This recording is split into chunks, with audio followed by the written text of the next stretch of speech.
আসসালামু আলাইকুম। এতক্ষণ দেখছিলেন মূলত যে পাগলটির কথা বলছিলাম আমি একটু আগে, সেই পাগলটি এখানকার যে সবচেয়ে বড় উঁচু টাওয়ারটি, সেই টাওয়ারটির মাথায় উঠেছিল। সে একদম উপরের যে তারটি রয়েছে সেই তারটি স্পর্শ করে আবার কিন্তু আস্তে আস্তে নিচে নামতে শুরু করেছে।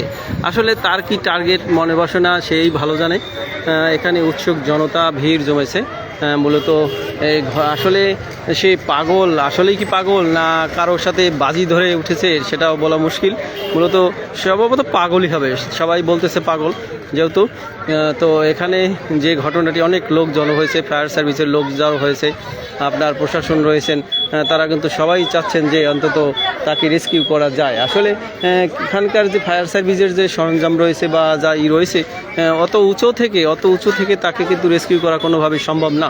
যে কারণেই কিন্তু ফায়ার সার্ভিসও ওয়েস্ট করতেছে, অন্তত তাদের গণ্ডির ভিতরে যখন চলে আসবে তখন কিন্তু তারা তাকে রেস্কিউ করবে।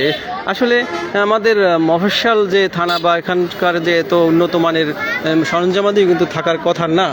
তো সুতরাং সে কিন্তু একদম টপ লেভেলে উপরের যে হাই ভোল্টেজের যে তারটি, সেটি কিন্তু স্পর্শ করে কিন্তু আস্তে আস্তে একটু নিচে নেমে অবস্থান করতেছে। মূলত কি হয় আসলে এখন পর্যন্ত বোঝা যাচ্ছে না।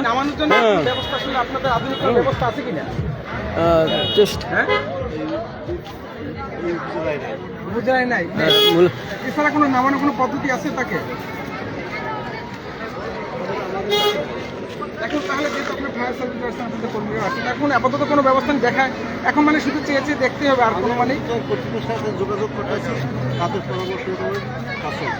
আপনারা শুনলেন যে উদ্ধার কর্তৃপক্ষের কাছে তারা যোগাযোগ করতেছে, হায়ার অথরিটির সাথে তারা যোগাযোগ করছেন যে কিভাবে তাকে রেস্কিউ করা যায়। আসলে মূলত অনেক লোকজন এখানে জড়ো হয়েছে যে তাকে কিভাবে রেস্কিউ করা যায়, সেই চেষ্টাই কিন্তু সব ঘন্টা 2-3 থেকে করতেছেন। আসলে আমি মনে করি এখানে যারা উৎসুক জনতা যারা ভিড় জমিয়েছে তাদেরকে যদি সরিয়ে দেওয়া হয় তাহলে হয়তো সে যখন এখানকার নিরিবিলি পরিবেশ হবে তখন কিন্তু হয়তো সে নিচে নামতেও পারে। তো আমি এখানকার যারা ভাই এখানকার লোকজন যদি সরাই দেওয়ার ব্যবস্থা করা যায়, প্রয়োজনে আপনি প্রশাসনের ব্যবস্থা, যেহেতু পাশেই প্রশাসন আর্মি রয়েছে, তাদেরকে ইনফর্ম করেন যে লোকজন সরাই দিলে হয়তো নিরিবিলি হলে সে নিচে নামতেও পারে। হ্যাঁ, আপনি একটু প্রয়োজনে তাদের সহযোগিতা নিতে পারেন আমি মনে করি। হ্যাঁ, তাহলে কিন্তু সেটা ভালো হয় যে লোকজন যদি এখান থেকে সরে যায় তাহলে হয়তো বা সে আস্তে আস্তে নিচে নামতেও পারে।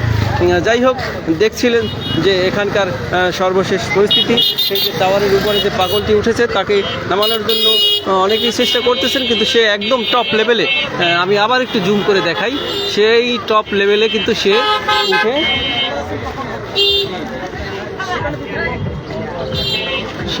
ওই টপ লেভেলে উঠে কিন্তু ওখানে অবস্থান করতেছে। আমার মোবাইলে যতটুকু জুম ছিল আমি সবটাই দিয়ে দিয়েছি। আপনারা লক্ষ্য করছেন ওই যে একদম টপ লেভেলে সে কিন্তু উঠে অবস্থান করতেছে। আসলে ওখান থেকে নামার কিন্তু কোনো লক্ষণ কিন্তু দেখা যাচ্ছে না। যাই হোক, আপনারা সাথেই থাকুন, দেখি পরবর্তী আপডেট আপনাদেরকে জানাবো।